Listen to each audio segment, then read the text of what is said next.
wait. Kita mulai ya. Wait.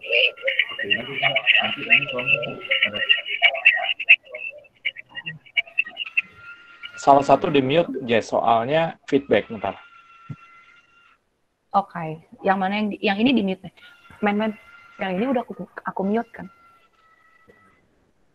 Ini deh, men. Kalau ini udah ke mute kan? Udah kan? Udah. Oh iya. Di mute sama speakernya juga di mute juga deh. Salah satu yang jadi dengarnya dari headset aja. Oke, udah belum? Oke. Iya, sip. Udah. Yuk, kita mulai yuk. Selamat sore semuanya, selamat datang di Filotalk yang keempat, Millennial Slow Awareness.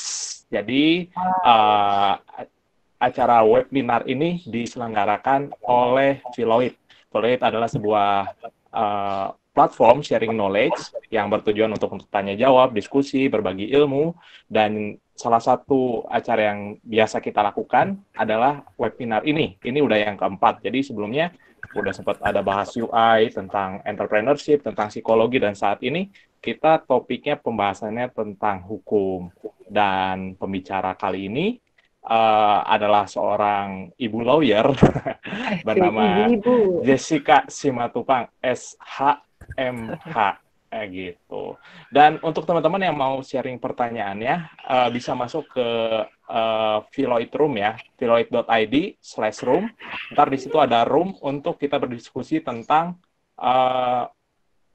millennial slow awareness ini. Jadi di situ kita bisa diskusi, bisa ntar dijawab sama teman-teman yang lain juga yang punya pengetahuan atau bisa berbagi juga di situ. Nah, sedikit profil tentang pembicara kita hari ini. Jessica Simatupang ini adalah founding partner dari Jess & Co Associates. Nah, pengalamannya udah cukup lama di dunia per-lawyeran, ya dari 2014 ya Jess ya. Dari 2014 sampai saat ini masih berkutat dengan hukum-hukum dan sekitarnya. Lulusan dari S1 di Unpar dan S2-nya di UPH. Jadi dari jam terbang, terus dari pendidikan juga nggak usah diragukan lagi, JJ sudah sangat memahami lah. Apalagi cukup aktif juga dengan kegiatan-kegiatan kepemudaan ya Jess ya. Jadi ya cukup mengertilah diri kita anak-anak milenial seperti ini. Jadi sebelum kita berikan waktu untuk Jessica sharing, kami juga mengucapkan terima kasih dulu untuk Ampere yang udah membantu men-sharingkan dan juga info webinar yang udah juga membagikan juga tentang Filotalk ini, dan juga teman-teman yang ikut men-sharingkan sehingga target kita tuh awalnya dibuka untuk 100, tapi yang daftar itu sampai 250. Luar biasa. Wah, ini. Keren banget. Mungkin ya, karena pembicaranya secantik Jejes ini ya, jadi banyak yang tertarik ya. Oke. Dan ini juga kayaknya salah satu yang paling luas, soalnya sebelumnya tuh nggak pernah ada yang nanya, mulainya jam 4 WIB atau WITA atau WIT gitu. Jadi ini yang skalanya udah nasional loh, Jess. Oh, ditunggu ya. Udah ditunggu gitu. Akap ya, Oke. Akap antar kota. Oke, untuk pertanyaan nanti kita prioritaskan dulu yang masuk ke Filoid ID, dan untuk pertanyaan kalau misalnya di room udah habis dan kita masih ada waktu, kita bisa nanya dari chat atau video call langsung gitu ya. Baik, Jess, silakan untuk memulai presentasinya. Oke, hai, selamat sore semua rekan-rekan.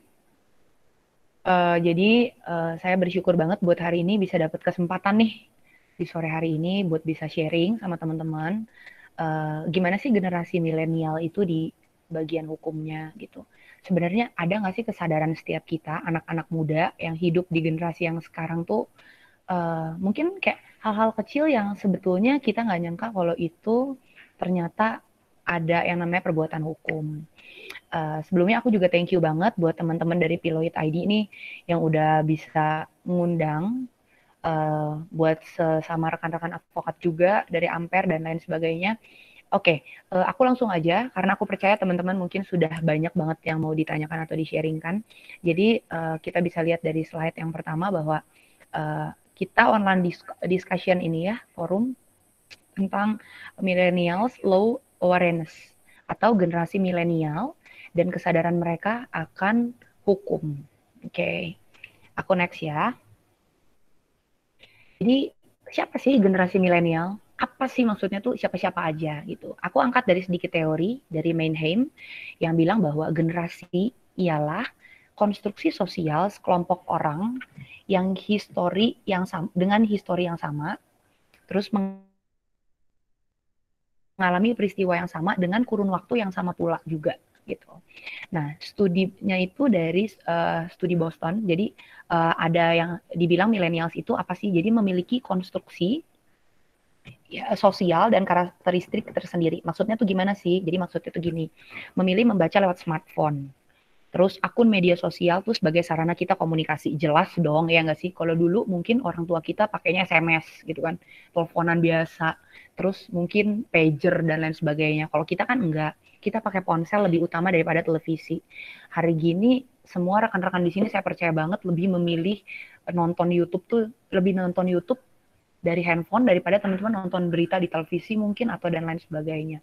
Yang ketiga adalah keluarga sebagai pusat pertimbangan. Aku lanjut dulu ya. Kesadaran hukum, maksudnya tuh apa sih? Kesadaran hukum tuh sebenarnya gini, dia tuh sebenarnya uh, unsur esensial yang dalam kehidupan setiap kita tuh dia menciptakan tata hukum bagi masyarakat yang baik. Unsurnya tuh apa? Pertama, menciptakan karena pergaulan. Bener kan, kayak kita bergaul, kita punya teman. Sekarang nggak ada orang yang nggak punya teman. Ya kan, semuanya bergaul, semuanya mungkin punya geng, punya grup sendiri gitu di WhatsApp, ya nggak sih? Kayak walaupun satu sekolah, tapi kayak di grup WhatsApp sendiri mungkin punya gitu, atau mungkin di pekerjaan kita. Terus lebih tercipta karena edukasi yang didapat. Jadi mau nggak mau, karena kita berhubungan dengan banyak orang, mau nggak mau karena kita bergaul, kita jadi diedukasi. Nah, akhirnya itu berkembang sesuai dengan keadaan masyarakat. Nah, itu jadi maksudnya gimana ya berkembang sesuai dengan keadaan masyarakat gini. Karena aku manusia, Kak Peter sebagai host di sini manusia. Nggak mungkin dong karena aku manusia, Kak Peter manusia, tiba-tiba aku bunuh, aku tusuk. Kan nggak mungkin kan? Nah, jadi aku tuh secara tidak langsung punya kesadaran akan hukum gitu. Nah, di mana maksud bahasa hukumnya adalah ubi societas ibi ius, di mana ada masyarakat, sebetulnya di situ ada hukum gitu. Lanjut ya. Nah, sekarang dua komponen yang berbeda nih teman-teman, milenial dan kesadaran hukum. Milenial dalam kita menggunakan smartphone, bersosial media, dan misalnya kita berkomunikasi itu harus cara kita tuh sadar hukum. Kenapa? Biar itu menjadi kebiasaan yang akhirnya menciptakan tata hukum buat setiap kita nih, apalagi generasi milenial yang menjadi masyarakat yang baik. Nah, sekarang aku ambil fakta deh, yang biasanya terjadi ya. Fakta sekarang tuh apa? Generasi milenial tuh sering menjadi pelaku atau jadi pada korban perundungan cyberbullying. Yang otomatis kalau udah cyberbullying itu pasti akan ada sangkut pautnya sama media sosial. Dilihat orang, mungkin kita nggak sadar nyakitin hati orang, tapi ternyata itu kita melakukan urusan hukum gitu. Lanjut ya. Nah, aku mau ngingetin nih teman-teman. Teman-teman perlu hati-hati. Kenapa jangan jadikan cyberbullying teman-teman tuh sebagai kebiasaan. Tulis status, misalnya di WhatsApp, tulis status di IG story. Nah, kita nggak nyadar gitu loh. Kita nyakitin orang lain dan ternyata itu udah termasuk dalam cyberbullying gitu. Nah, maksudnya itu kalau menurut UNICEF adalah perundungan dunia maya ialah bullying. Tapi perundungan dengan menggunakan teknologi digital itu disebut cyberbullying. Nah, bedanya apa sih, Kak? Bedanya tuh gini. Kalau seandainya bullying biasa, mungkin di sekolah dulu aku percaya semuanya mungkin pernah sekolah gitu. Kita ngomongin orang, nunjuk-nunjuk, mukul apa dan lain sebagainya. Tapi kalau udah masuk cyberbullying, kapanpun, dimanapun, jam berapapun, itu nggak ada jangkanya untuk kita nggak bisa ngelarang diri kita untuk misalnya kita ngebully orang gitu loh. Nah, jadi gini, bisa terjadi kapan aja dan di mana aja. Kalau misalnya dulu mungkin kita berantem sama temen di sekolah, ya pas jam sekolah aja. Pulang kan ya kelar gitu loh. Nah, terus tidak ada batasan lingkungan. Nggak ada yang membatasi bahwa, oh lingkungan sekolah doang. Oh lingkungan kampus doang. Oh lingkungan kantor doang gitu. Tapi ternyata tidak ada batasan. Karena semua orang bisa melihat apa yang kita posting, apa yang kita story, semua orang bisa lihat. Dan yang terpenting adalah potensi viralnya sangat tinggi. Itu udah pasti. Karena semua orang bisa lihat, semua orang bisa menjangkau gitu kan. Jadi banyak orang yang tidak sadar dengan apa yang mereka lakukan di media, teman-teman. Itulah yang nanti endingnya ada akibat hukum yang muncul. Gitu. Aku lanjut dulu ya.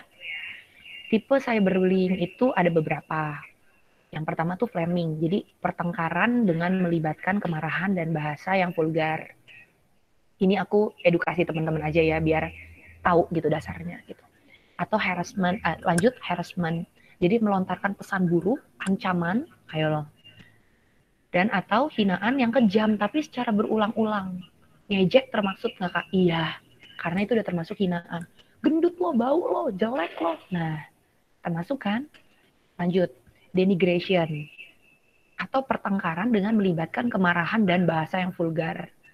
Nah, biasanya ini geng ke geng nih, saling ngomong-ngomongin gitu kan. Terus lanjutannya impersonation, memalsukan akun. Nah, aku pernah banget nih teman-teman, aku pernah banget punya kejadian kayak gini. Jadi ada orang yang pakai foto aku karena fotoku di screenshot, terus akhirnya dia jadiin DP padahal itu bukan aku nggak kenal dia. Nah, atau berpura-pura, balik ya ke teorinya, atau berpura-pura menjadi orang lain kemudian tidak bertindak seperti orang tersebut. Yang lebih parahnya ada yang ketika misalnya sampai ngaku-ngaku atau misalnya sampai minjem duit. Nah, itu kan udah parah banget ya. Lanjut ya. Revenge porn. Jadi menyebar luaskan konten pribadi ke publik. Nah, itu juga parah sih. Oke, lanjut ya. Nah, child grooming. Jadi upaya yang dilakukan untuk membangun hubungan sehingga dapat memanipulasi atau eksploitasi dan melecehkan mereka. Nah, apalagi child ya, anak-anak di bawah umur. Mereka kan nggak bisa jaga diri mereka gitu loh. Nah, termasuk juga di bullying. Terus live streaming sexual abuse. Tindakan yang meminta dan mempertontonkan untuk melakukan kegiatan seksual secara live. Ayo, ada nggak yang di sini pernah? Contoh kasus nih, teman-teman. Contoh seorang perempuan yang putus dari pacarnya, terus disebarkan oleh mantan konten pribadi miliknya. Fotonya vulgar ke media sosial. Terus komentar yang tidak disadari ternyata menyinggung perasaan orang. Nah, menyinggung tidak disadari ternyata menyinggung perasaan orang. Yang di mana mati? Masa sih? Coba represent lagi, di show lagi presentasinya. Sampai mana tadi? Baru pas di slide ini. Oh, pas di slide ini. Baru banget. Oke, aku. Oke. Coba di show lagi represent. Oke.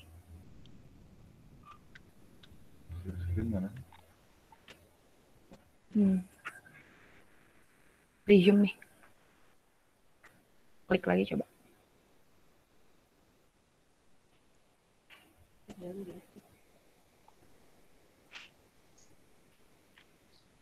Oke.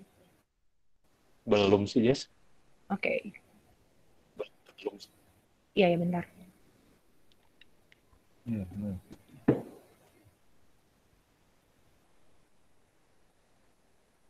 Yang di sini, slide sini. Oke, masuk? Belum. Masuk? Oke, lagi loading. Tadi ada yang share screen. Tadi ada yang share screen kayaknya. Ketimpa. Oke, it's okay. Aku lanjut ya. Padahal lagi asik ya guys. Aku tadi nyampe mana ya, Pit? Aku ulang aja ya di halaman ini. Ulangin aja nggak apa-apa. Oke, jadi ini masih lanjutan dari yang macam-macam cyberbullying ya rekan-rekan.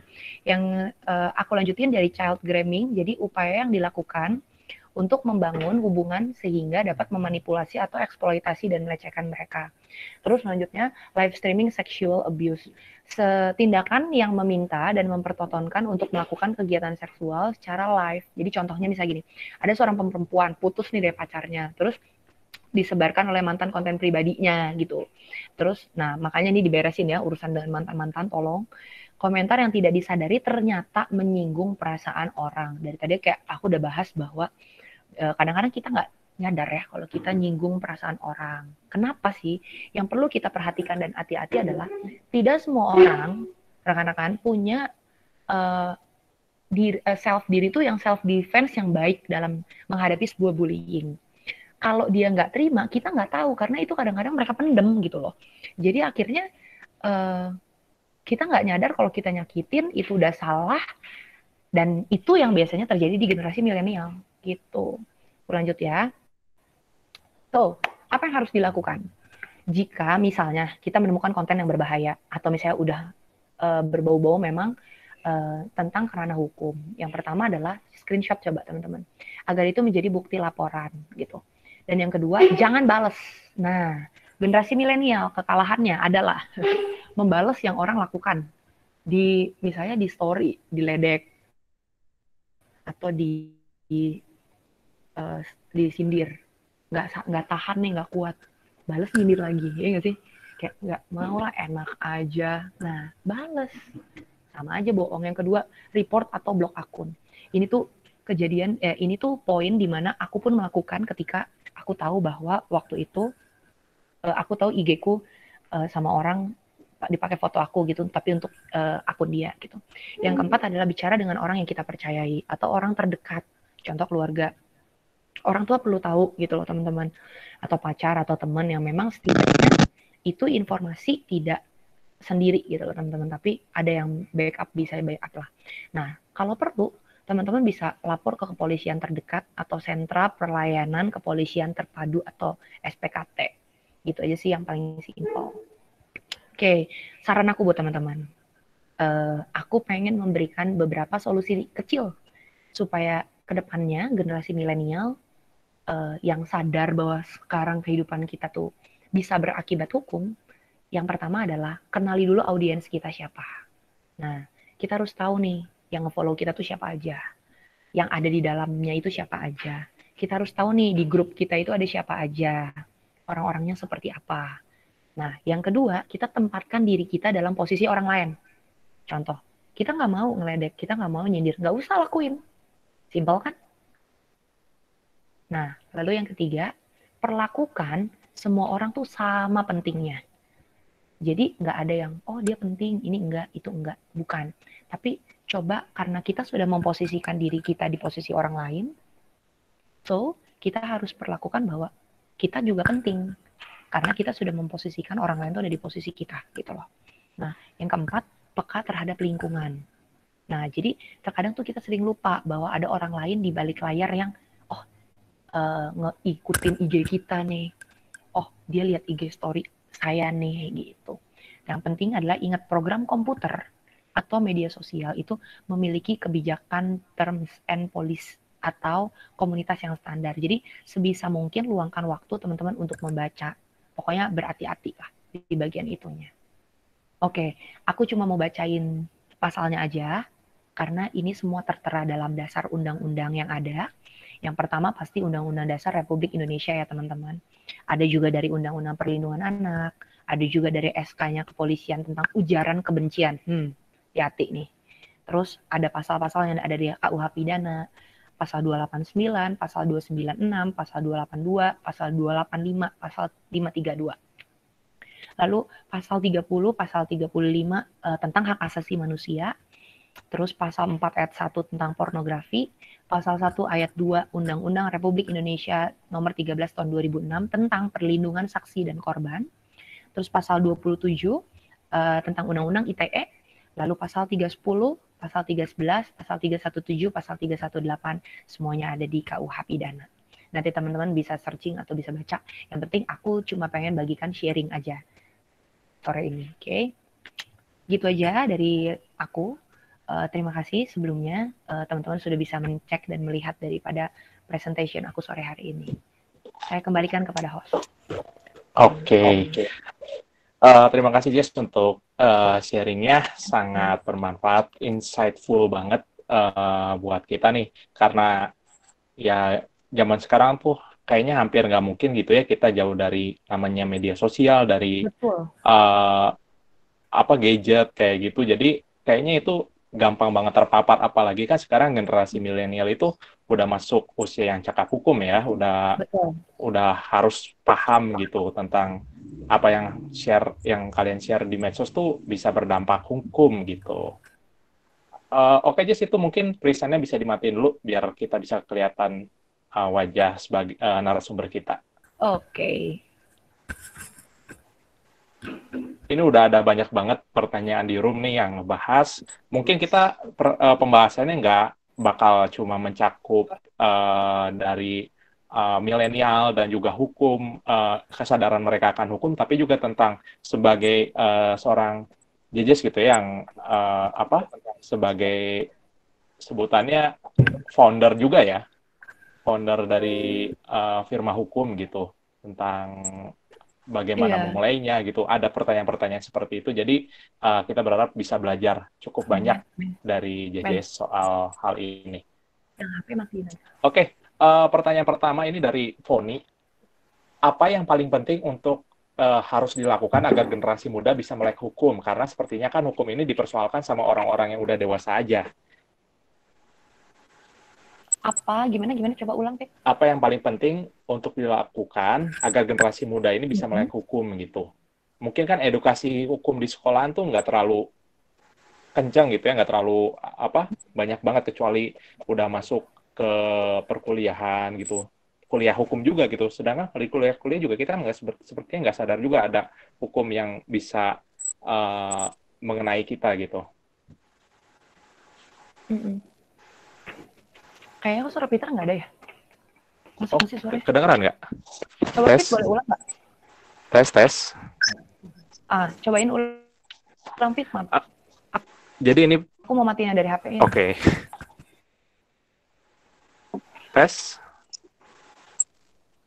Jelas. Pit, jadi pertanyaan itu gimana sih agar generasi muda ini bisa melek hukum gitu, bisa sadar kalau banyak hukum yang bisa terpapar atas mereka gitu. Karena yang sebenarnya kan kayaknya cuma orang dewasa aja gitu yang membahas soal hukum.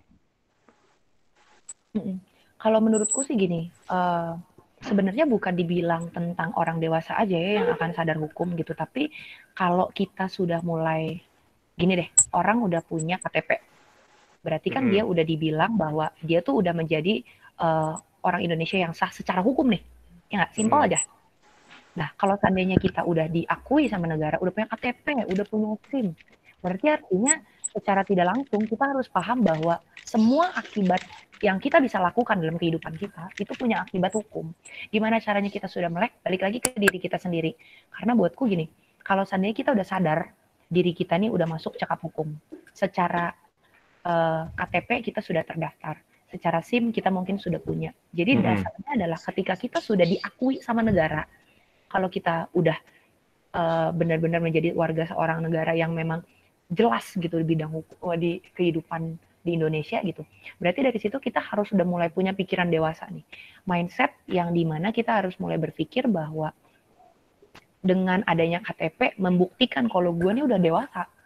Dengan adanya KTP membuktikan, dengan adanya SIM membuktikan bahwa negara pun sudah mengakui kalau gue udah dewasa karena udah punya waktunya, udah umurnya gitu loh. Kalau kita mau sampai kapan nunggu kalau kita nggak punya kesadaran hukum, kalau dari dasarnya aja kita tahu bahwa sebenarnya negara aja udah ngakuin nih. Berarti apapun yang gue perbuat gitu ke depannya, apapun yang kita perbuat ke depannya itu tuh berarti sudah bisa berakibat hukum. Udah ada pasti urusan hukumnya gitu. Oke. Nah, kalau dulu kan sempat ada kasus gitu ya, yang sebenarnya tuh anaknya tuh masih belum cakap hukum, anaknya mungkin masih SMA, bikin video penghinaan presiden, itu sempat viral gitu kan ya. Nah, kalau ini pertanyaannya dari saya sih, itu sikapnya itu gimana? Itu kan belum cakap hukum.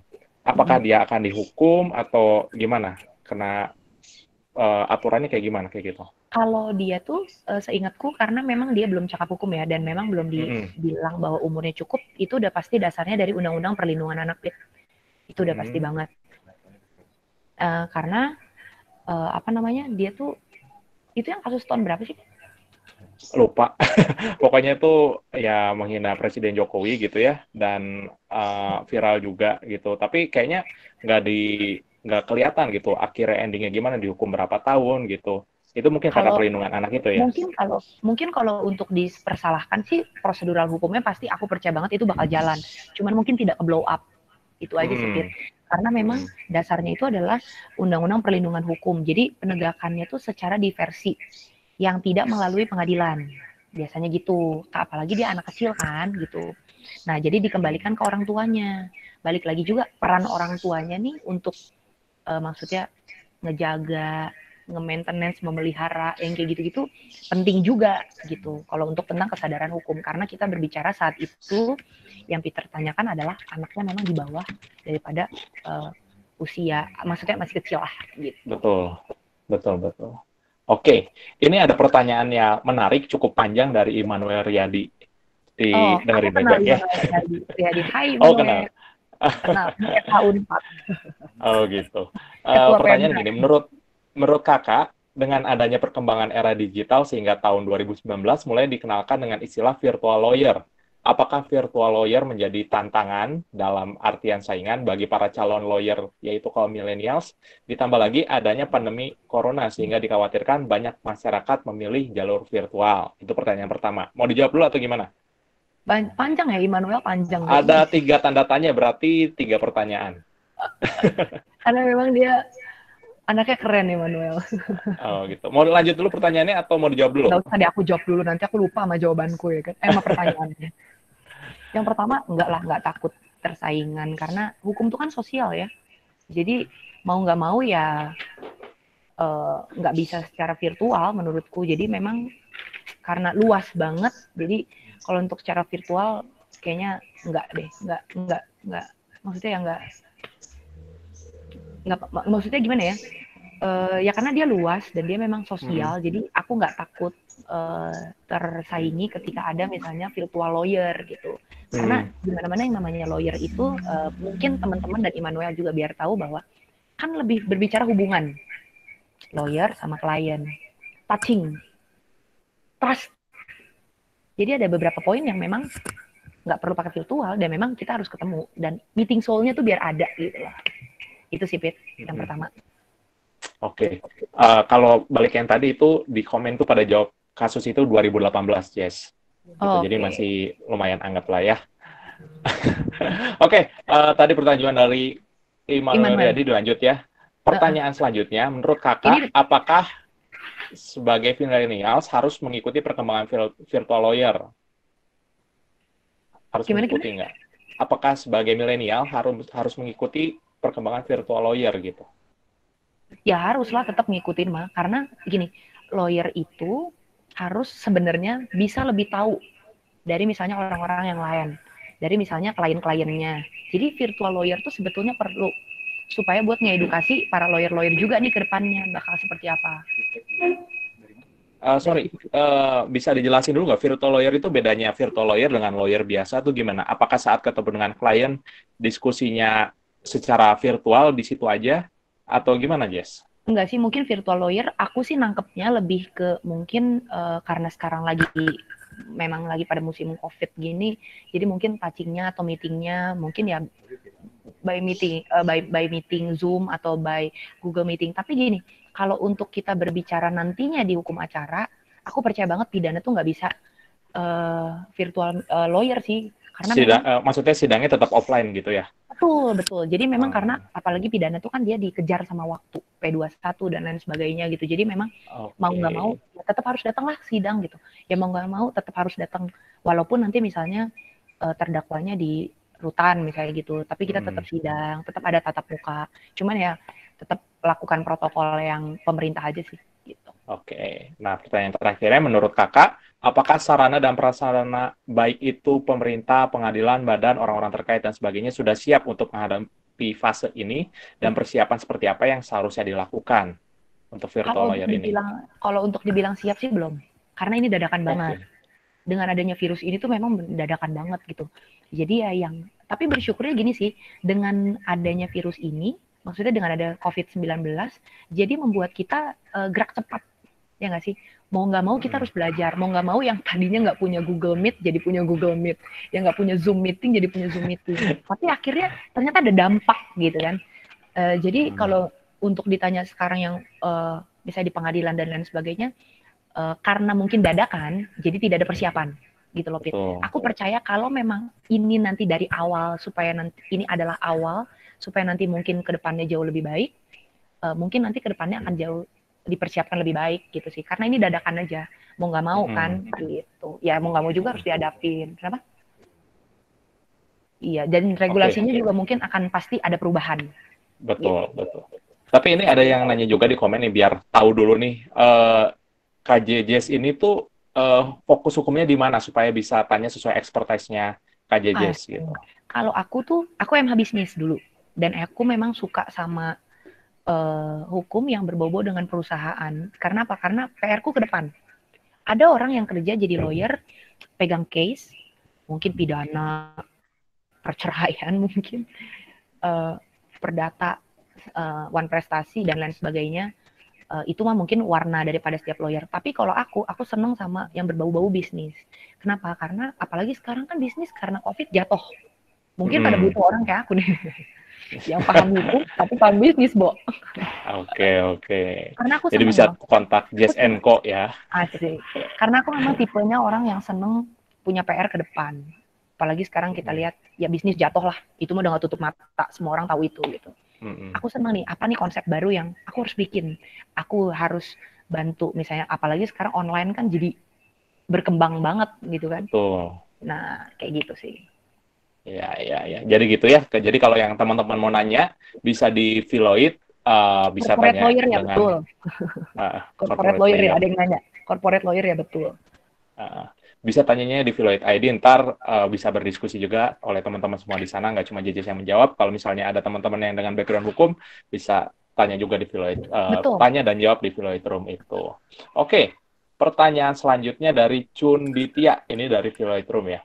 Bagaimana pendapat kamu, Jess, mengenai tindakan pemerintah tentang penghapusan RUU kekerasan seksual, sedangkan banyak sekali wanita yang membutuhkan UU tersebut untuk melindungi dirinya dari tindakan kejahatan seksual. Ini relate lah ya, lumayan relate. Oke. Pertanyaannya dahsyat ya. Pendapatnya Sejujurnya, aja sih. nggak apa-apa. Sejujurnya gini sih, kalau menurutku, ini kan masih RUU. Berarti sesuatu hal yang masih dirancangkan. Ya nggak sih? Sesuatu hal yang memang masih dalam obrolan, diskusi, ya masih dikonsepin.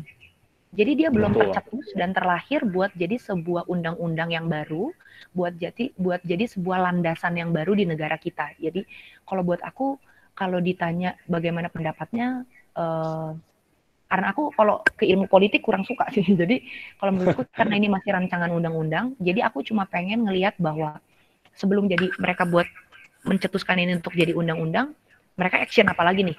Karena sekarang jadi kayak redup juga kan infonya gitu.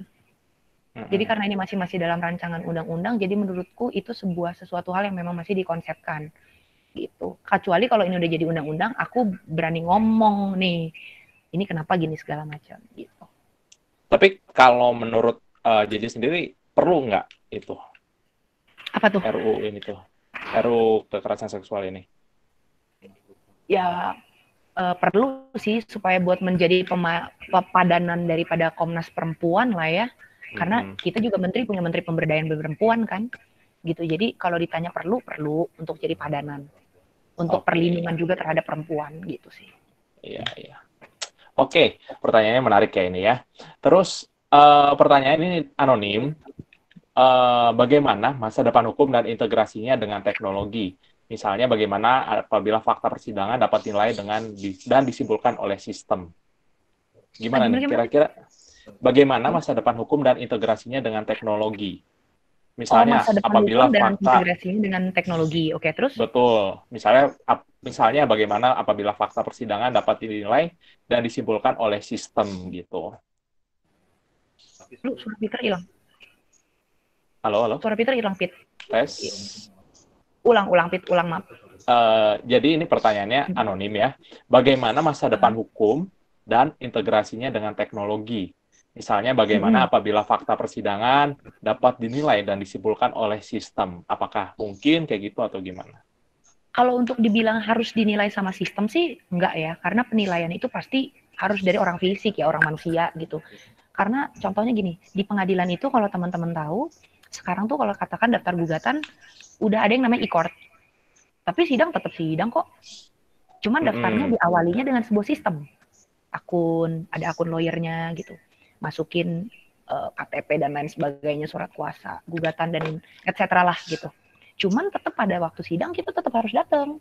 Karena kalau ditanya sistem itu, aku senangnya gini, sistem memadankan kehidupan. Maksudnya sistem memadankan hukum acaranya. Jadi tetap jalannya harus bareng. Nggak bisa sistem-sistem, penilaian-penilaian nggak bisa. Karena kita juga hidup masih di dunia gitu loh. Maksudnya perlu juga gitu loh untuk tatap muka. Perlu juga untuk diskusi, sharing, dan lain sebagainya. Cuman mungkin memang diawali dari sistem, yes, bisa gitu. Untuk bisa memperingkas ya, mempercepat gitu. Gitu sih. Oke, sip. Ini pertanyaannya mungkin dari milenial yang pengen menjadi lawyer nih ya. Dari Krisna. Jadi bagaimana pendidikan untuk menjadi seorang lawyer dan berapa tahun untuk menyelesaikan pendidikannya tersebut? Apakah kalau udah tamat dari pendidikan untuk menjadi lawyer sudah benar-benar siap untuk terjun ke dunia persidangan kayak gitu? Oke. Kalau aku bercerita tentang diriku, oke? Karena semua orang punya jalan masing-masing untuk menjadi seorang advokat atau lawyer, oke? Aku bercerita tentang diriku. Aku SH dari Unpar itu berapa lama sih gue? 3 tahun 8 bulan. 2014 aku beres, aku masuk 2010. Dihitung ya sama teman-teman. 3 tahun 8 bulan. Aku magang di sebuah kantor hukum di Bandung sekitar 6 bulan. Nah, dari situ aku pindah ke Jakarta. Lalu dari pindah ke Jakarta, aku sembarin PKPA. Waktu itu di FHP Edulo aku. PKPA itu sekitar berapa bulan ya? 6 bulanan? Sekitar 6 bulanan deh, seingatku. Karena itu udah lama banget. Dari situ PKPA itu adalah pendidikan khusus profesi advokat. Jadi SH doang tuh nggak cukup, Pit. Jadi nggak stop di SH doang untuk bisa menjadi seorang advokat atau lawyer gitu. Beres PKPA, ada ujian advokat. Jadi udah beres SH, kita belajar lagi PKPA, udah belajar PKPA, kita ujian. Itu jalannya. Habis ujian, belum tentu lulus. Jadi ada juga ujian mungkin yang nggak lulus dan lain sebagainya. Jadi pokoknya ada ujiannya. Beres dari ujiannya, syarat untuk bisa sumpah profesi, harus magang di kantor hukum 2 tahun. Harus magang di kantor hukum 2 tahun. Nah, udah gitu, kalau aku sih waktu itu 5 tahun, baru aku bisa sumpah. 2018 aku baru sumpah profesi. Baru habis itu, ketika kita punya surat keterangan magang, kita ajuin, kumpulin form buat di, ini pradinya gitu kan, baru habis itu sumpah profesi gitu. Jadi total udah berapa tuh? 8 tahun kalau dari awal S1. 8 tahun. Itu hitungannya cepat, normal, atau lama? Kalau untuk PKPA-nya semua sama rata-rata, pasti sekitar segitu. Yang membedakan adalah sekolah SH-nya, Bo. Iya. Sekolah SH-nya yang membedakan. Benar. Berapa niatnya untuk menyelesaikan skripsi dan lain-lain ya. Betul. Berapa lama menyelesaikan SH-nya, itu yang membedakan. Kalau untuk PKPA dan lain sebagainya, MH-nya lebih mudah gitu atau gimana? Apa maksudnya SH-nya? S2-nya? Tergantung juga. Sebenarnya kalau kuliah gitu kan, sebentar ya teman-teman, bentar aku sambil ngecas. Sebenarnya sih kalau seandainya kuliah kayak gitu emang balik lagi ke anaknya masing-masing sih. Kalau aku S2 1,5 tahun. Hebat. Aku pakai hemat soalnya. Ngejar biaya ya, Bu ya? Kejar biaya Pak, karena kuliah sendiri kan. Iya, kuliah uang sendiri, papa habis soalnya di ya. Universitas yang Putus. Udah normal lagi. Halo Jess, suaranya nggak kedengeran? Halo. Oke. Terus baterai. Aduh, tadi nggak ini. Dari sini aja. Dari sini. Hidupin kameranya. Oh, dari HP gitu ya? Bentar. Oke, kedengeran. Oke. speaker ya. Bentar ya. Oke. Udah, Pit? Udah kedengeran kok. Kecil. Ini karena 2 gini jadi enak ya. Oke. Karena kalau aku sih waktu itu karena memang kuliahnya S2 memang aku mau cepetin. Karena aku memang cepet. Waduh. Maaf.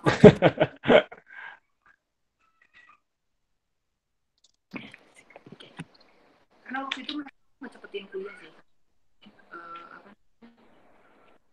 Biaya juga. Terus karena sendiri juga biayain waktu itu jadi memang Suaranya kayak yang jauh gitu sih, Jess. Sorry. Mas. Posisinya kayak speakernya mic-nya ketutup. Bentar deh. Ini speakernya mati tadi. Speakerku mati nggak sih? Enggak sih, kedengeran. Cuman Kayak kecil. makin jauh gitu, kecil. Tunggu ya. Mas, bentar.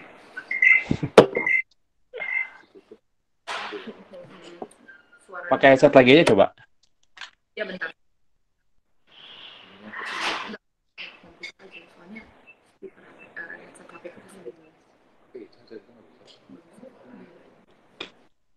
Bentar. Kalau aku hidupin ini, terus buat atur ngomong dari situ bisa. Coba ya ngomong, matiin. Pit, udah masuk belum suaraku? Masuk sih, cuman suaranya agak kecil gitu. Oke, bentar. Ini mati. Ini nyalain lagi aja yang di komputer udah. Ini hidup mati.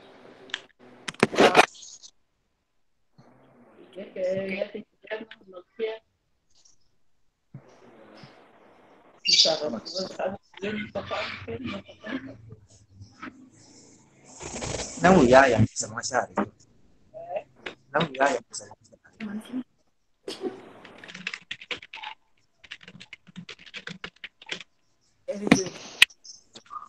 Nah, teh kartun lagi pak. Belum banget.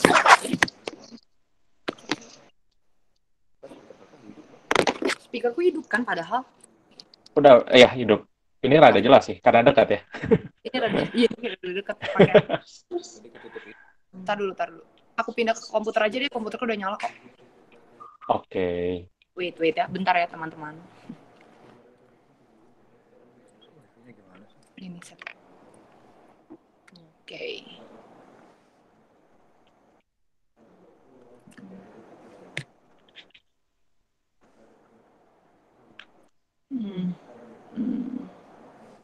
Itu sambil ada yang mau ditanya. Ya udah, lanjut aja dulu. Balik lagi di siapa? Boleh. Oke. Jelaskan ya segini suaraku. Jelas. Oh ya, soal PowerPoint ini tuh untuk edukasi aja ya, teman-teman ya. Boleh di-sharing nggak ntar, Jess? Sharing PowerPoint-nya. Ya sharing aja, udah sharing. Nanti Sharing aku aja nggak apa-apa gitu. aja. Oke. Kalau enggak juga ya nggak apa-apa gitu. Mungkin mereka ada yang screenshot pas tadi presentasi. Apa sharing aja. Oke. Jadi mungkin ada pertanyaan-pertanyaan yang pengen ini lagi gitu, pengen tahu, aduh gimana ya tipsnya? Soalnya aku pernah bermasalah dengan mantanku, takut nih foto kita berdua fotoku dipakai buat disantet lagi kayak gitu atau gimana gitu ya. Tanya selesaiin sama urusan mantan ya, Bo. Iya gitu. Ngomong dari pengalaman Bu Jessica ini. Sorry. Jadi ini teman-teman, saya dan Jessica tuh sebenarnya udah cukup lama berteman. Jadi bercanda seperti ini kadang suka ceplas-ceplos aja gitu, mohon maaf gitu ya. Oke, tadi pertanyaannya masih ini bicara tentang pengalaman dari Jessica aja nih ya, dari Ayu Tami. Sebagai seorang founder firma hukum, apa yang menjadi pertimbangan dalam menerima anak magang yang masuk kriteria firma hukum tersebut selain lulus PKPA, IPK yang tinggi, apalagi sih yang jadi pertimbangan buat kamu, Jess? Yang menjadi pertimbangan buat aku ya, justru malah banyak yang belum lulus loh. Maksudnya lagi ngerjain skripsi. Gitu. Sebentar ya, bentar aja. Aku pindah ke komputer. Sudah aktif. Boleh.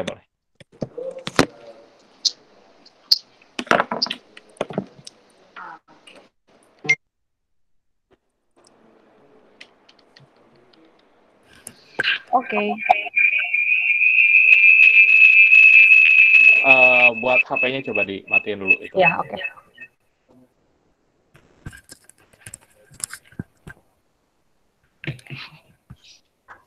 Udah ya? Udah. Oke.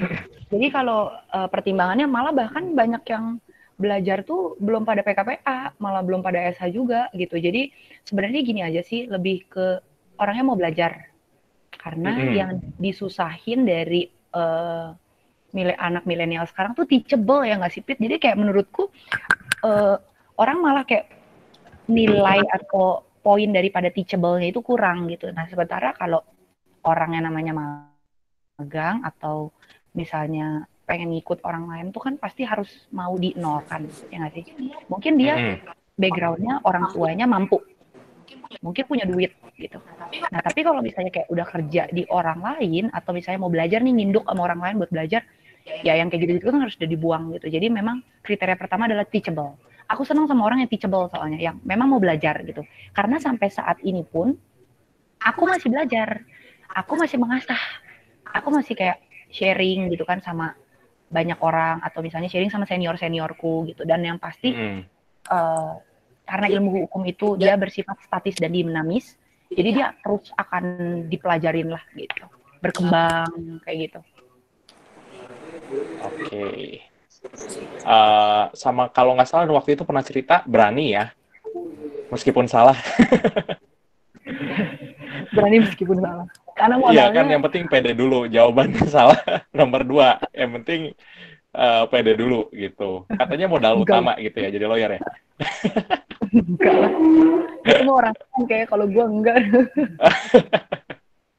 Enggak lah, yang pasti bisa meyakinkan itu aja. Kalau untuk berani sih, berani ngapain dulu ya kalau seandainya endingnya kliennya dadas atau misalnya kliennya nggak bisa mendapatkan haknya, ya sama aja bohong gitu. Kalau aku sih yang penting pertama kita matang dulu untuk sebuah case. Habis kita matang, kita yakin sama diri kita kalau kita bisa membantu orang buat menyelesaikan. Minimal ada solusi gitu. Nah, jadi yang terpenting adalah selain teachable itu ya yang kedua adalah kita bisa meyakinkan orang. Karena aku percaya trust tidak bisa dibeli dengan apapun. Trust tidak bisa dibangun dengan waktu yang sebentar. That's why kenapa lawyer dan mungkin kliennya, lawyer dan perusahaannya membutuhkan meeting soul sih. Gitu ya, kayak hubungan aja gitu. Kalau udah percaya itu benar-benar sampai mau draftnya, terus kontraknya, peraturan perusahaannya, semuanya pasti akan bisa dikasih kepercayaan sama kita. Kayak gitu sih. Yang penting pertama kita yakin sama diri kita bisa bantu untuk memberikan solusi terhadap mereka. Kita tinggal maju untuk bisa ngejrengin si permasalahan itu gitu. Dan ada celah ya. Ada celah mana yang kita pakai buat modal utama untuk bisa bantu klien kita gitu sih. Kalau aku. Ini ada pertanyaannya juga sebagai seorang, ini untuk seorang JJ sebagai seorang founder ini ya, firma hukum ya, dari Jonathan FH Unpad nih. Bagaimana kesulitan Jonathan Vide Mulia dari FH Unpad? Bagaimana kesulitan awal mula dalam pembentukan firma hukum mengingat banyaknya firma hukum di Indonesia? Adakah persaingan tidak sehat yang terjadi antara firma hukum? Terus kemudian apa yang harus kita mulai sebagai anak muda yang menjadi lawyer agar tidak melakukan kesalahan-kesalahan yang fatal? Kalau menurutku gini, kalau seandainya dibilang saingan, kehidupan ini manusiawi men, kalau harus ada saingan, ya nggak sih Pit? Betul. Jadi kalau menurutku itu justru dijadiin acuan dasar atau tantangan utama nih. Karena buat aku gini, kalau memang udah jadi berkat kita, nggak bakal kemana. Jadi kalau untuk dibilang saingan, itu udah pasti ada gitu. Karena kan yang orang butuhkan adalah trust. Yang orang butuhkan adalah pengenalan si orang tersebut terhadap si lawyernya gitu. Jadi kalau untuk bicara saingan, itu hal wajar menurut gue gitu. Jadi nggak usah dipusingkan, nggak usah distresin, karena kalau memang udah jadi berkat kita, udah jadi case kita, udah jadi klien kita, itu udah urusannya sama yang di atas gitu. Kadang-kadang aku sama Bang Dosma pun join partner kok gitu. Ada beberapa case yang memang aku akhirnya minta bantuan Bang Dosma untuk bisa backup aku gitu. Jadi memang nggak ada yang masalah soal tentang itu, aku tidak pernah mempermasalahkan dan bukan menjadi dasar aku untuk hari ini aku bisa berkarir, hari ini aku bisa membagikan ilmu sama teman rekan-rekan semua sore ini gitu sih. Jadi itu sebuah kehidupan yang nature-nya memang begitu gitu. Jadi nggak ada yang namanya ya kalau saingan oke lah gitu, tapi menurutku bukan sesuatu yang aku takutkan, tidak gitu. Oke, baik. Ini ada pertanyaan dari chat di Google Meet ya, dari Emilia Meta Karunia. Kak, izin bertanya, saya kurang 1 tahun lagi sumpah. Saya mahasiswi pasca hukum bisnis.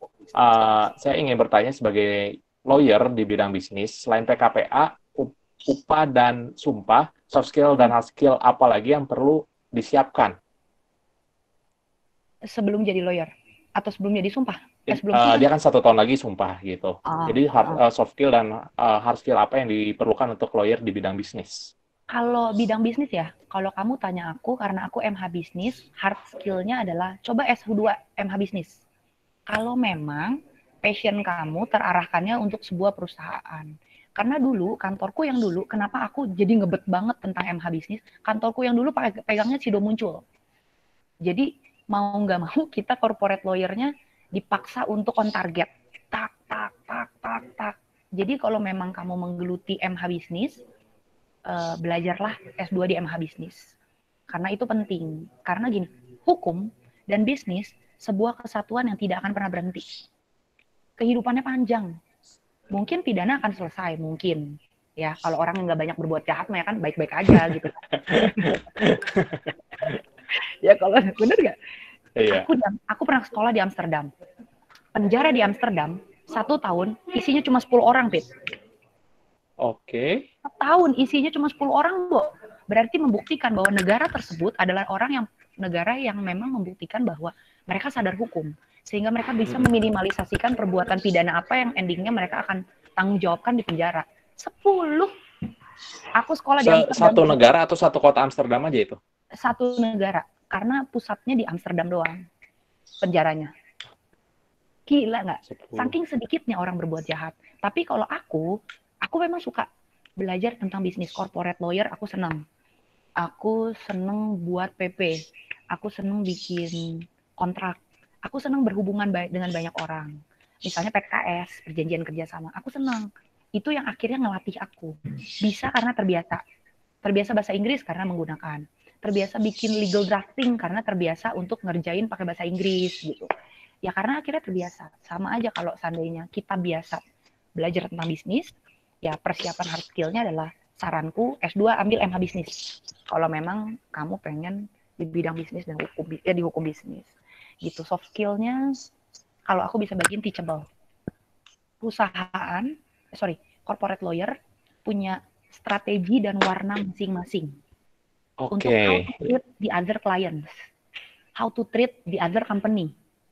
Jadi nggak bisa ditabrakin bahwa harus kayak Hotman Paris semua nih cara untuk nge-treat company, nggak bisa. Mereka punya strategi masing-masing. Aku nggak bisa main bola ya, tapi aku percaya gini, orang main bola ada tim A, tim B. Mereka punya strategi masing-masing untuk menggolkan sebuah bola masuk ke gawang. Betul nggak, Pit? Betul. Tapi tujuannya sama. Kliennya menang. Tujuannya sama. Hak kliennya maju. Tujuannya sama. Gol itu bola masuk ke gawang. Tapi strateginya yang berbeda. Betul. Jadi yang pertama adalah teachable. Orang yang mau diajar atau teachable itu artinya dia mau diisi dengan ilmu yang lain. Karena kalau kita datang ke law firm, aku inget banget tuh pertama kali aku magang di kantor hukum di salah satu kantor hukum di Bandung. Aku tuh Esa Unpar ya. Aku cuma disuruh jemput anak bosku loh, nyetirin mobil. Jemput antar. Fotokopi salah dirobek depan mataku. Cerak, ulang. Bikin surat kuasa salah, robek lagi, ulang. Ya, kenapa? Kalau seandainya aku pengen memberontak Esa Unpar, Bo, gitu. Tapi ya udah gitu kan, maksudnya kayak kalau kita teachable, mau direndahkan untuk bisa meninggi, ya itu jauh lebih baik. Itu soft skill yang pertama aku bisa kasih tahu sama teman-teman bahwa teachable itu penting. Mau belajar itu penting. Ikut orang itu nggak ada yang enak. Ngikut orang itu nggak ada yang enak. Tapi di balik udah keenakan, hari ini aku bisa bercerita sama teman-teman. Hari ini aku bisa sharing sama teman-teman. Di balik dari hari ini tuh ya ada dulu, disuruh nyupirin dulu. Betul. Sebenarnya ini kayaknya nggak cuma tertutup untuk mau jadi lawyer aja ya, mau diajarin tuh harus punya itu soft skill di mana-mana gitu ya. Kita mau terima input, terima Betul. masukan, mau diajarin supaya jadi lebih baik gitu ya. Oke. Eh, Pertanyaan ini dari Google Meet lagi, dari Dita Rizkia Putri. Halo Kak Jejes, saya Dita Rizkia Putri, mahasiswa FH. Berkaitan dengan pertanyaan sebelumnya, apakah dengan diadakannya e-court saat ini sudah berjalan efektif? Lalu menurut Kakak, profesi apa yang paling dibutuhkan di bidang hukum untuk 5 tahun ke depan? Oke, e-court itu dibutuhkan apa tadi, maaf Fit? Kalau yang e-court itu udah berjalan efektif, terus yang keduanya itu kira-kira profesi apa yang dibutuhkan di bidang hukum untuk 5 tahun ke depan? Oke, e-court itu udah berjalan sih sekarang ya. Karena memang daftar sidang dan lain sebagainya memang harus udah membutuhkan e-court. Jadi ya jalannya sih dia udah baik ya. Kita tinggal lihat aja banyak nggak yang bisa mengikuti. Karena kalau kita bicara kalau kayak anak muda kayak kita sih seneng ya e-court gitu. Tapi kan kita harus lihat juga bahwa semua orang yang membutuhkan keadilan di hukum di pengadilan gitu, karena kita bicara e-court kan tidak semuanya punya. Karena kalau seandainya memang nggak bisa di cover ke semua generasi ya berarti nanti endingnya akan jadi manual lagi kan, gitu aja sih. Jadi kalau untuk sekarang sih berjalannya udah lebih real ya, maksudnya udah lebih nyata aja gitu, dan udah bagus lah gitu sistemnya, diawalinya dengan hal yang bagus. Terus yang kedua, profesi apa di bidang hukum yang dibutuhkan nanti 5 tahun ke depan? Lawyer dong. Lawyer. Kalau legal gitu gimana? Legal, sebenarnya legal sama lawyer tuh kalau di sebuah perusahaan bisa menjadi satu kesatuan. Bisa ya. Ada yang tidak. Ada yang dia di perusahaannya pakai legal, nggak perlu lagi corporate lawyer. Kenapa? Karena orang-orang legalnya sudah punya kartu advokat. Sudah bisa beracara dong otomatis. Jadi itu balik lagi bagaimana si company-nya, Pit. Kalau memang dari awal company-nya punya KPA yang memang mewajibkan untuk pokoknya yang masuk legal di kantor gue atau yang jadi head-nya harus udah lawyer ya, itu balik lagi mungkin tidak akan membutuhkan corporate lawyer. Tapi ada juga kantor yang memang nggak pakai legal, jadi dia langsung pakai corporate lawyer, kayak yang hari ini aku pegang gitu. Jadi memang dia tidak ada legal, jadi kita yang dobrak abis semua legalnya dari PP, PKWT, semuanya lah, legal affairs-nya tuh kita yang pegang gitu. Jadi kalau ditanya lawyer sih, karena aku di situ lawyer ya? Di bidang gitu ya. Oke. Ini mungkin balik lagi ke Philoitrum gini ya. Mungkin tadi udah dijelasin, tapi bisa dijelasin lagi dari Agustina Olvilia Putri. Bagaimana upaya hukum yang bisa dilakukan untuk seseorang yang mendapat penghinaan dengan kata-kata kasar di media sosial seperti Instagram gitu, untuk yang bullying kayak gitu? Screenshot lah, itu yang paling penting. Screenshot tuh menurutku adalah cara membalas dendam dengan pelan-pelan dan di belakang. Karena orang nggak ada tahu kalau kita nge-screenshot, bener nggak? Dah kita, tombol-tombol kita gitu kan. Jadi kalau memang kamu udah ngerasa terganggu dengan obrolan orang, pertama kamu screenshot. Terus biar lebih gentle nih, DM aja dia. Kalau memang itu mengarahnya ke kamu ya. Tapi jangan terlalu baper, ternyata itu bukan ke kamu gitu loh. Kadang-kadang kan anak milenial gitu. Yang aku temuin. Enggak kan, kalau misalnya di komen langsung gitu, misalnya pasang foto kan balas di situ, iya apaan sih, alay banget sih kamu, kayak gitu. Tergantung balik lagi ke orangnya ya. Kalau terlalu baperan ya mungkin mereka akan ngerasa ini ngeganggu nih, kesel gitu, atau mau ya laporin mungkin polisi karena udah berkali-kali kayak gitu dan udah ngerasa diajak ngomong aja wah nggak terima gitu. Diajak ngomong aja, karena aku percaya bahwa dalam sistem hukum pun diajarin sebelum kita endingnya mungkin somasi. Kalau untuk real hukumnya ya pasti akan ada undangan musyawarah. Sama kalau memang udah terganggu ya. Betul, kalau udah terganggu sama kata-kata dia, komen dia apa dan lain sebagainya, coba DM, omongin aja, kenapa nih saya udah nggak suka gini segala macam. Ya balik lagi, kalau memang udah nggak bisa diberesin ya itu nanti kan kedepannya seperti apa dengan dari obrolannya itu, gitu aja sih. Gitu. Yang pasti DM dulu aja sih, ngomongin baik-baik ya. Karena secara baik-baik dulu sih ya, yang benar ya. Itu udah pasti. Jangan langsung digas balik gitu. Jangan. Aku juga kadang-kadang DM dan komen-komen dari teman-teman, bahkan dari Bapak Peter juga kadang-kadang suka Iya, Ya, nih slow respon banget. Aku tuh suka sedih gitu ya kalau aku komen story-nya nggak dibalas-balas. sibuk bos. Oke, semoga bisa menjawab pertanyaan dari Agustina Optilia Putri ya gitu. Jadi jangan langsung masuk ke upaya hukum, musyawarahkan dulu, Iya minta betul. surat pernyataan permohonan maaf di atas materai. Mungkin kalau yang kayak di drama-drama kayak gitu ya, drama-drama di berita kayak gitu, Drama-drama kehidupan ya. drama-drama kehidupan gitu. Pokoknya jangan pakai hukum dulu, ntar ujung-ujungnya duit soalnya ya. Oke, sebentar. Ini dari atau mungkin buat teman-teman dulu nih ya mau nanya secara langsung, suaranya pengen didengar oleh kita semua gitu. Mungkin kalau pakai chat, aduh susah nyampeinnya. Pengen ngomong secara langsung boleh ngomong di chat dulu biar ntar bisa saya tunjuk namanya, baru silakan dibuka mic-nya. Ada yang mau dulu nih? Imam Muklis Silakan. pertama kenal Kak Jejit ngobrolin kasus, keren banget analisisnya. Kalau nggak ada, saya pakai pertanyaan yang IPK ada itu di... penting nggak Kak? Penting nggak sih, Jess? Apaan? IPK? Tergantung kuliah di mana. Oh, jujur sekali. Iya, iya. Tergantungnya kuliahnya di mana, alma maternya di mana ya. Kalau di UT ya, universitas terbuka yang nggak ada yang ada langitnya, langsung menghadap langit UT kan. Ya mungkin nggak diperhitungkan ya. Enggak lah, kalau sejauh ini sih klien nggak akan nanya, Bu Jess dulu IPK berapa, bisa bantuin saya beresin akuisisi.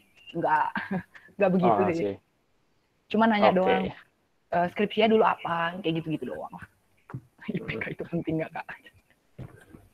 Lucu nih. Ini pertanyaan dari Ora Fafa ini ya. Izin nanya, saya mahasiswa dari kampus Islam. Apakah lulusan SH dari kampus Islam bisa bersaing juga di dunia advokat? Tips bersaing agar pede, padahal sama-sama gelarnya SH gitu. Gimana Ini nih? keren nih. Kalau menurutku semua apa? Kalau lulusan, aku sih nggak tahu. Aku dapat informasi dari rekan kerjaku. Kalau SH dari Universitas Islam, gelarnya SHI. Gelarnya akan SHI. Oh, Tapi beda itu tuh. Baru tahu loh. aku juga baru tahu. Jangan ngarang-ngarang. Itu penyebaran hoax bisa loh di upaya hukum nggak itu? Lebay Penyebaran banget. hoax. Enggak lah, enggak. Emang ada kok. Karena gini, MH aja, jangankan SH. Aku nggak ngikutin soalnya yang di SH sekarang. MH aja tuh ada MH litigasi, jadi MH li nantinya. Betul sih, betul itunya. Kalau misalnya dibilang SH, ya bisa lah bersaing mah. Karena orang kan balik lagi trust ya kalau jadi lawyering. Jadi kalau misalnya memang bisa iniin SH tuh bisa, SH kalau memang nanti dari Universitas Muslim bisa kok untuk PKPA. Bisa ya? Bisa, bisa. Oke, ini ada yang mau nanya secara langsung, boleh ya Jess ya? Dari Mutola Kabibah, silakan dibuka aja mic-nya kalau mau nanya langsung. Silakan Kak Mutola. Halo, selamat sore Kak Peter sama Kak Halo, Titin. sore. Halo, Ya. sore. Tadi saya ingin bertanya soal perihal tadi pendampingan perempuan yang di bawah umur yang kasus berarti video porno, misal ada kasus video pornonya itu disebarkan oleh mantan pacarnya, sedangkan perempuan itu masih di bawah umur. Pertanyaannya saya di sini, bagaimana sih pendampingan hukum kita terhadap perempuan tersebut, sedangkan perempuan tersebut trauma dan masih di bawah umur? Oke, yang pasti pertama menurutku itu keluar karena kita sebagai perempuan kayak udah ngerasa ada hal-hal yang di luar batas ya, jadinya kayak maksudnya udah mungkin pelecehan atau dan lain sebagainya gitu. Yang pertama pasti lapor LPSK, itu harus sih, karena kita nggak perlindungan seksual ya, jadi karena memang kita udah nggak bisa juga nge-hide atau nge-cover diri kita kalau seandainya sudah mulai ranah-ranah yang tidak ya memang maksudnya udah di luar daripada kekuasaan kita gitu. Jadi memang lapor supaya biar memang tindak lanjut daripada perlindungan tersebut juga memang bisa direalkan gitu sih. Tapi semisal perempuan tersebut menolak untuk dilaporkan karena mantan tersebut mengancam, bagaimana Kak? Kalau nggak Mantannya? mungkin bisa di-sharingkan ke orang terdekat, mungkin terutama orang tua ya. Oh, ya. Karena ngancem kan, apalagi kalau udah ngancem. Jadi mungkin sharingkan dulu dengan orang terdekat atau orang tua. Ya siapa tahu kalau memang bisa orang tersebut kayak aku nggak mau langsung lapor ini segala macam, oke lapor aja dulu ke orang tua. Karena menurutku itu kan udah pribadi kita nih, nggak akan mungkin kita tidak cerita sama orang tua dan orang terdekat lah minimal gitu. Iya. Ya kalau udah terjadi banget sih ya lapor polisi aja lah udah. Iya. Sementara cukup ya Kak. Terima kasih Kak Peter dan Kak Cece. Ya, makasih Mutola pertanyaannya. Gitu ya. Ini masih ada beberapa pertanyaan yang bisa kita bahas lagi nih ya, Jess ya. Ini mungkin untuk tipsnya lawyer yang butuh klien nih. Gimana caranya dapat klien, cara meyakinkan klien juga, apakah ada trik tersendiri? Banyak nih kliennya. Gimana dapat klien mah berdoa, banyak doa aja. Gimana dapat klien tuh relasi lah ya, link semakin, apalagi kita kan kalau anak hukum gini kan pasti otomatis kehidupan kita lebih mungkin harusnya lebih luas gitu daripada orang-orang IPA yang dulunya belajar doang gitu. Jadi relasi link itu penting. Dan sama yang penting adalah nama baik. Jadi ketika kita dapat kepercayaan buat pegang satu case nih, kalau seandainya kita udah oke dalam menyelesaikan case itu, otomatis kan kayak dari mulut ke mulut. Percayalah kecepatan media sosial itu sama dengan kecepatan mulut ke mulut. Apalagi kalau kita diceritakannya ke orang lain, oh kalau saya ketemu lawyer ini, oke loh dia gini, dan lain sebagainya. Trust yang sering aku bahas dari tadi gitu, bahwa trust itu nilai yang tidak bisa diukur dengan uang. Trust itu dinilai yang tidak bisa diukur dengan virtual. Jadi memang kita harus bangun meeting soul sih. Kalau untuk bisa meyakinkan seseorang, jadi itu yang nanti endingnya bakal membuat kita ya semakin kita bisa dipercaya orang lain, semakin kita bisa menjaga nama baik diri kita dan tim kita, mungkin semakin besar juga kesempatan kita untuk bisa pegang perkara-perkara yang lainnya karena mereka puas dengan kerjaan kita. Kepuasan daripada pekerjaan kita, profesionalitas kita gitu sih. Ini mungkin ngejawab juga pertanyaan dari yang Conrad's World ya, bagaimana cara JJS untuk menambah relasi gitu, jadi membangun kepercayaan intinya gitu ya. Mungkin kira-kira bisa berapa pertanyaan lagi nih Jess? Di sini ada 3 orang yang mau nanya secara langsung. Lanjut aja, gimana? Aku sih lanjut. Lanjut aja. Tapi aku minum kopi dulu bentar ya, boleh nggak? Sok, dipesan dulu aja. Enggak, udah ada di depan mata. Oh, boleh. Ya udah, ini untuk Serses da Silva, kalau mau nanya silakan. Ya, sore Kak Peter sama Kak JJ. Sore. Hai, sore. Saya dari mahasiswa, saya Serses da Silva dari mahasiswa Fakultas Hukum Universitas Surabaya. Oke, halo. Saya angkatan 17. Saya ini tinggal 1 semester lagi nulis skripsi. Nah, ini saya mau angkat skripsi temanya tentang hak cipta, tentang merek. Oh, oke. Nah, saya niatnya tuh jadi lawyer dari situ. Nah, saya ini kan dari orang biasa, dari orang yang nggak ada background hukum sama sekali, orang tua sarjana ekonomi.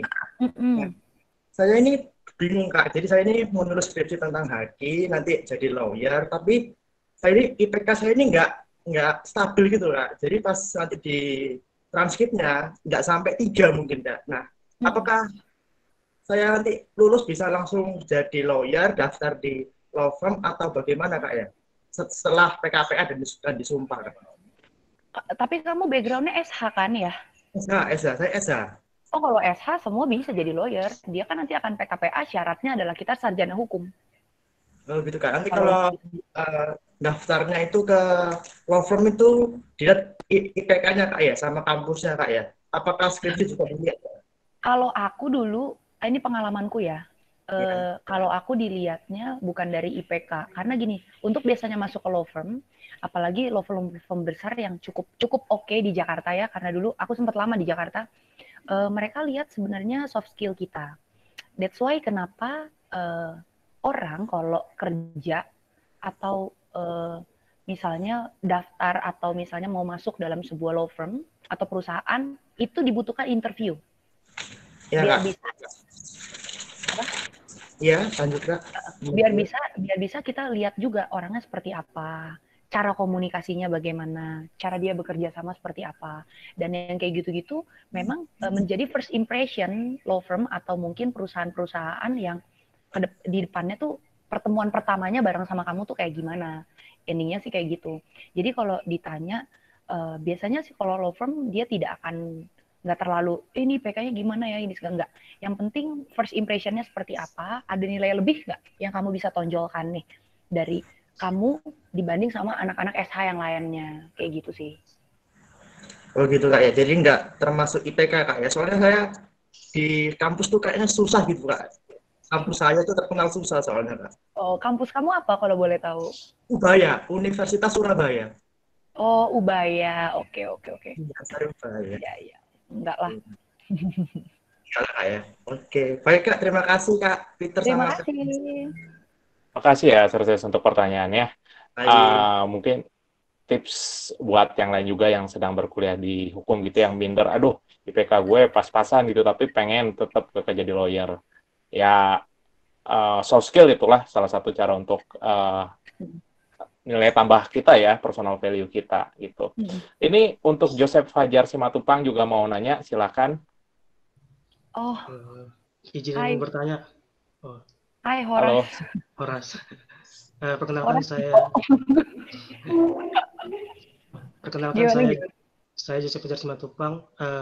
Saya Jessica Simatupang. Mahasiswa FAUB angkatan 2017. Yang ingin saya tanyakan, saya kan sekarang lagi konsentrasi di hukum pidana, Pak. Di hukum pidana, Kak. Tapi beberapa bulan ini saya ya cukup apa istilahnya? Kayak merasa salah jurusan istilahnya dalam konsentrasi. Satu sisi saya lihat di dunia lawyer itu eksistensi korporasi itu sangat mempengaruhi bagi keberlangsungan lawyer juga kalau saya lihat. Nah, saya juga pernah punya pengalaman di ikut magang di salah satu LBH di daerah saya, yang mana mayoritas itu lebih menangani kasus pidana. Nah, imbas pada LBH-nya itu adalah ketidakstabilan akan finansial mereka, Kak. Di satu sisi kan saya sudah konsentrasi di pidana tadi, makanya muncul kebimbangan di antara saya, apakah saya tetap lanjutkan konsentrasi pidana ini dan memfokuskannya, atau beralih ke konsentrasi bisnis atau mempelajari dari awal. Mungkin bisa dikasih pencerahan nggak? Aku sih lebih prefer gini loh, orang tuh yang tahu passion masing-masing, sebenarnya balik lagi ke diri dia. Kamu misalnya memang paham dan suka di bagian pidana, ya gelutin aja itu gitu. Kalau mungkin nanti ini kamu bisa sharingkan besok ya sama Bang Dosma gitu. Karena kalau untuk pidana sih, balik lagi kalau menurutku gini, bukan masalah yang lagi ngehits atau enggak gitu. Oh ini bisnis, ini perdata, ini pidana, ini segala macam. Enggak sih. Cuman balik lagi kalau memang kamu passion, kamu udah pernah mungkin magang di LBH, udah misalnya ngelihat cara penyelesaian case pidana dan lain sebagainya, balik lagi itu sama passion gitu. Dan memang ada orang yang akhirnya dipakai tuh untuk di bagian yang memang LBH ya LBH gitu. Ya bagaimanapun dia di LBH kayak gitu sih. Jadi memang balik lagi ke passion masing-masing kalau untuk urusan ini ya. Bukan bicara bahwa atau aku pindah aja ya Kak ke bisnis gitu. Jangan kalau memang itu tidak passion, karena gini, kalau itu nggak passion nggak akan maksimal. Gitu. Kalau memang itu bukan lawyernya, bukan bagiannya, nggak akan maksimal. Gitu. Jadi kalau memang passionmu dari awal kamu memang udah suka di pidana, bukan di pidana loh, maksudnya di hukum. sorry, kurang kopi. di urusan yang mengarahnya memang menyelesaikan perkara yang memang arahnya pidana, ya nggak apa-apa, gelutin aja di situ gitu. Jangan ngelihat karena ini ngehitsnya lagi gini, oh ini bagusnya gini, enggak. Karena balik lagi aku bilang dan aku tekankan sama semua rekan-rekan yang mungkin join sore hari ini, kalau tidak passion nggak akan maksimal. Gitu. Makasih. Sip. Semoga menjawab ya, Joseph ya. Ini emang kalau Jejes itu lebih suka meyakinkan orang kalau misalnya emang itu passionmu, lakukan gitu ya. Udah beberapa kali banyak bicara seperti itu sih. ngobrol sama saya juga. Mungkin satu lagi ini dari Emilia yang mau nanya di secara langsung, silakan Kak Emilia. Emilia Meta Karunia.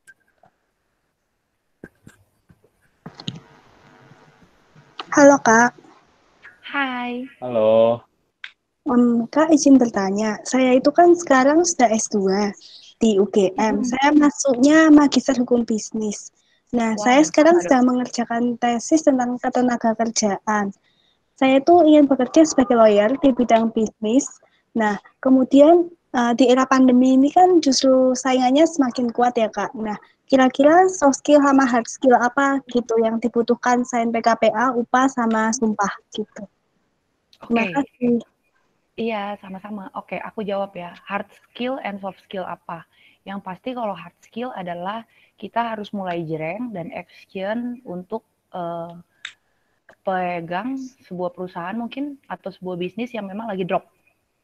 Ya, contoh misalnya, jadi kita pegang sebuah perusahaan atau memang bisnis yang memang lagi drop.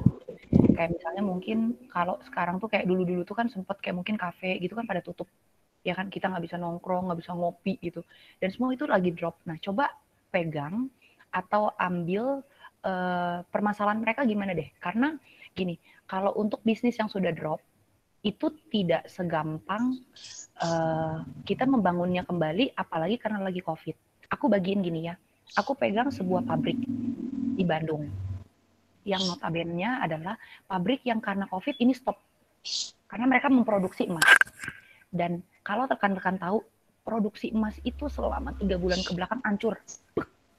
Nggak ada toko emas yang buka, itu udah pasti. Terus ekspor impor itu mati banget. Itu benar-benar terstop. Nah, caranya gimana? Aku korelasikan ke arah tenaga kerja yang barusan Adek tanya sama aku ya. Kita saranin gini, kantor tetap berjalan. Walau mungkin memang ada bagian yang harus dirumahkan atau di-shift atau dijadwalkan. Buat apa? Rolling. Karena kalau kita berbicara kalau di sini karena aku pegang pabrik emas, karena kan banyak divisi nih. Finishing lah, catnya, misalnya memproduksi, ngebuletin, bikin anting, bikin kalung, dan lain sebagainya. Kita rolling. Kita mulai rolling. Jadi ketika kita rolling, kita mengasah nih soft skill dan hard skill kita. Oh, yang tadinya orang produksi bisa jadi finishing. Oh, yang tadinya orang anting berubah nih bisa menjadi gelang. Belajar bikin kalung kayak gimana. Jadi tetap rolling. Jadi selama pandemik ada hal yang positif yang masih bisa diarahkan untuk kita bisa melatih skill kita seperti apa. Nanti kalau ini semua udah benar-benar new normal dan udah dibawa kepada satu posisi yang udah siap, mereka akan siap. Beda sama mungkin perusahaan dan kantor lain. Jadi kalau aku ditanya, oke, pekerjaannya rolling. Biar semuanya bisa ngerasain, bisa ngalamin. Nanti ketika semua udah oke, akan siap dengan sendirinya. Gitu. Halo? Halo, Kak Emilia udah ngejawab? Emilia terjawab? Halo. Kayaknya cukup lah ya jawabannya. Tapi satu lagi gimana, Jess? Ada satu lagi yang baru nanya 3 menit yang lalu. Iya, boleh. Satu lagi. Dari Natalia Siotang, silakan kalau mau bertanya. Oke. Sebelumnya selamat sore Kak Jess. Hai, selamat sore Natalia. Kenalin, saya Natalia Siotang dari Fakultas Hukum Universitas Negeri Semarang. Kebetulan sekarang lagi semester 6 gitu. Saya ingin bertanya Kak. Mungkin sekarang saya lagi ngambil konsentrasi pidana gitu loh. Sama kayak masnya yang sebelumnya bertanya, saya ngerasa makin kesini makin ada penyesalan ketika ngambil pidana gitu kan. Dan setelah mendengar arahan dari kakak yang tadi gitu. Cuman aku nggak maksud mencuci otak kamu loh. Mungkin alasan saya kenapa dari awal ngambil pidana itu saya pengen fokus di tipikornya gitu kan. Cuman makin kesini untuk belajar tipikor itu nggak apa ya? Tipikor itu kan banyak ya, luas ya. Misalnya tipikor dalam bidang bank, terus perusahaan dan lain sebagainya. Artinya penting untuk mengkaji lebih dalam di bagian perdatanya gitu loh. Mungkin kakak bisa ngasih lah maksudnya solusi saya, maksudnya untuk depannya saya harus kayak gimana? Apakah tetap fokus di tipikornya atau mungkin MH-nya nanti di bagian perdata, tapi di bagian mananya gitu sih. Kasih Kak. Oke, kalau menurutku kalau seandainya sekarang udah masuk di semester 6, ini kan udah kamu ambil, maksudnya udah menjadi keputusan matang kamu untuk bisa ngambil konsentrasinya di SH-nya adalah ngambil pidana. Selesaikanlah itu dengan baik, dan kalau menurutku, balik lagi aku bilang ya, kalau memang ke depannya kamu untuk soal tipikor, hukum ini kan dinamis dan statis ya. Dari dulu kita selama kita SH pun kita selalu diajarkan seperti itu. Kalau untuk dibilang menyesal, janganlah menyesal gitu. Karena aku percaya kalau memang itu bagian kamu, mungkin next kamu bakal bikin buku tentang pidana, dan kita nggak ada yang tahu gitu. Karena buatku setiap manusia punya kesempatan. Entah mungkin hari ini kamu ngerasa bosan, aku kalau ditanya ngerasa bosan nggak jadi lawyer? Bosan. Ditanya jenuh, ngerasa jenuh nggak? Jenuh. Karena itu but it's humanly kan, that's the normally gitu loh. Jadi menurutku kalaupun memang saat ini cuma karena misalnya akhirnya kamu ngelihat orang atau dengar orang, kalau memang itu belum akhirnya bisa menggoyahkan kamu, it's okay, yang sudah ada selesaikan dengan baik. Tapi kalau memang akhirnya nanti setelah selesai kamu SH pun akhirnya melihat bahwa kayaknya kedepannya ini kurang ini dan lain sebagainya, coba upayakan di ke yang lain. Mungkin MH seperti yang kamu bilang ke perdata mungkin, atau mungkin nanti ke litigasi gitu kan, ke bisnis gitu. Yang penting yang ada sekarang selesaikanlah dengan baik. Kalau untuk masalah nanti mengerucutnya kamu seperti apa, yang terpenting adalah praktisi. Karena ketika kita praktek, kita akan bisa mengambil kesimpulan bahwa oh ternyata saya cocok jadi legal. Ketika kita praktek, oh ternyata saya cocok jadi lawyer litigasi. Oh ternyata saya cocok jadi lawyer bisnis. Oh ternyata saya cocok jadi corporate lawyer. Kenapa? Nanti itu setelah kamu beres SH mau menuju ke MH, kamu bakal praktek kan, dan di praktisi itu jam terbang kamu akan mulai keasah, dan kamu akan menemukan sendiri bagaimana akhirnya kamu mengkerucut ke arah mana gitu. Karena biasanya kalau anak masih sekolah, masih S1, dia pasti akan ngikut-ngikut aja gitu, pasti akan ngikutin aja, tapi karena belum jreng di praktisi. Nah, pentingnya adalah orang supaya bisa tahu passionnya seperti apa, dia harus terjun. Dan tidak bisa merasakan ilmu hukum, lawyering dari cerita orang. Dia harus terjun, dia harus praktek. Gitu. Terjawab ya?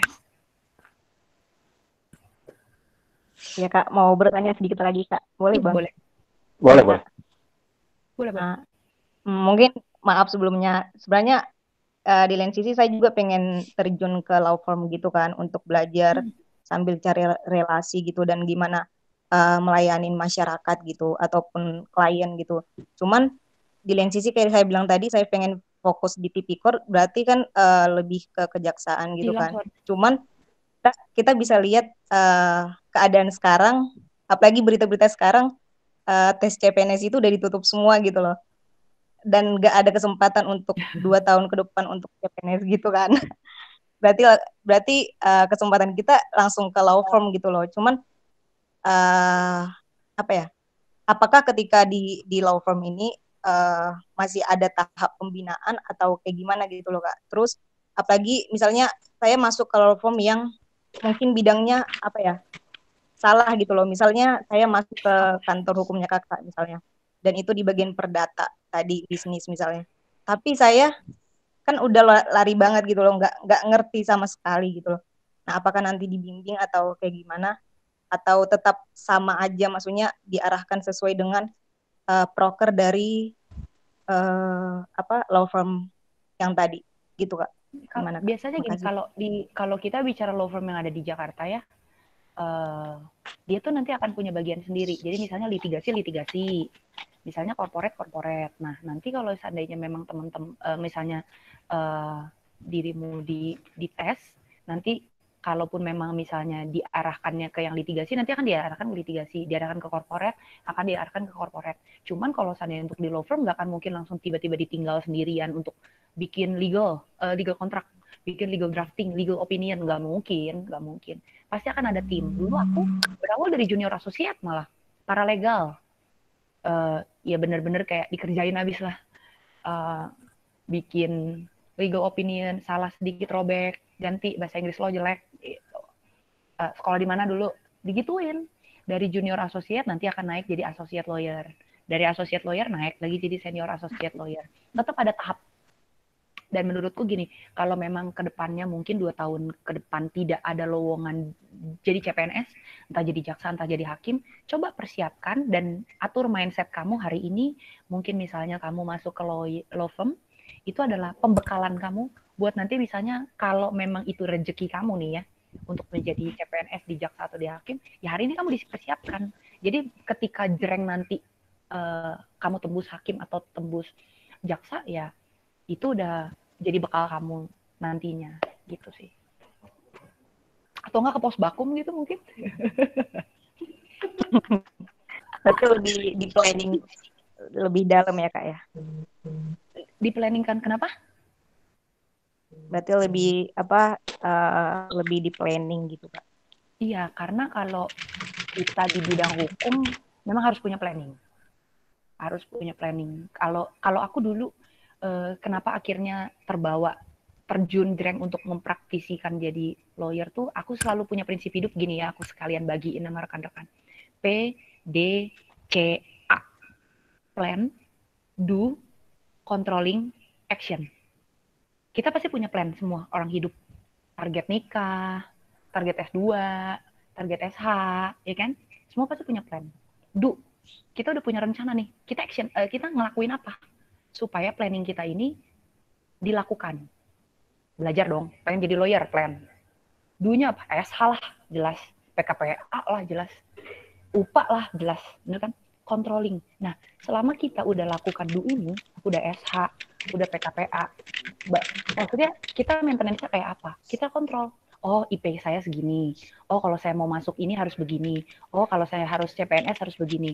Controlling. Yang terakhir action. Actionnya tuh apa? Oke, berarti mulai dari sekarang saya harus mempersiapkan diri. Seolah-olah saya benar-benar udah jadi lawyer.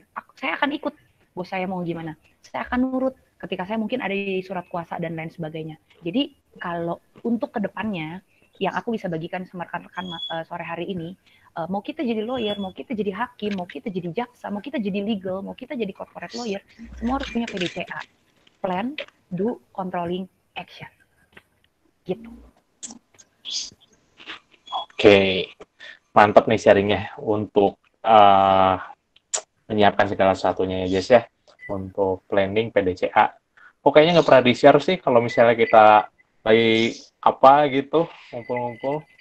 Apa sih, prinsip hidupnya.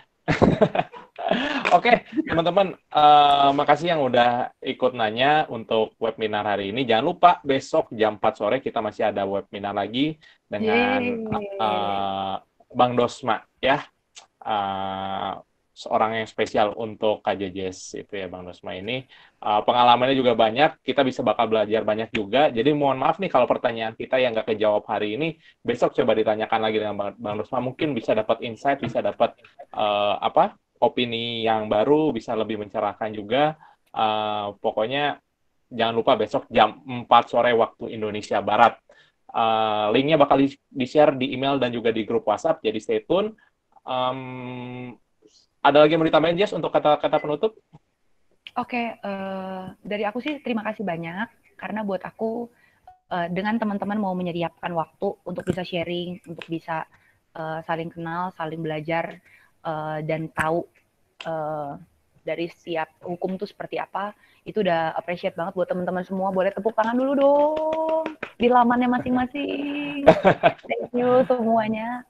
Terus pokoknya apapun yang hari ini kita belajarin, teman-teman yang dari sedang menuju SH, mau yang udah skripsian, atau yang memang mau dari IPS, dari SMA jurusan IPS mau masuk hukum, dari SH mau menuju MH, dari legal atau dan lain sebagainya, yang pasti percaya bahwa semua tuh sudah ada porsinya masing-masing.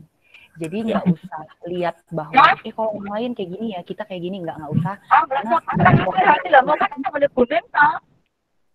Karena dengan porsinya masing-masing kita bakal maksimal di situ sih. Gitu aja sih dari aku sore hari ini, sampai berjumpa besok ya. Oke, Besok makasih sekali lagi teman-teman. Jangan lupa untuk dipakai Filoid-nya untuk kita berdiskusi, untuk tanya jawab di situ. Teman-teman yang lain yang juga pengen ikut jawab nih, saya punya opini yang berbeda, saya pengen kasih masukan ke orang-orang lain, bisa pakai Filoid untuk berbagi ilmu pengetahuan atau juga untuk menanyakan segala sesuatu. Kita bangun ilmu kita bagikan pengetahuan kita untuk membuat komunitas ini lebih baik lagi. Terima kasih Jess untuk waktunya. Stay safe, Thank you semuanya sukses teman-teman. terus. Makasih untuk juga. teman-teman yang udah nanya. Ya. Sampai ketemu besok. Terus sukses dan stay safe. Sampai jumpa. Stay happy, stay healthy. Sampai jumpa.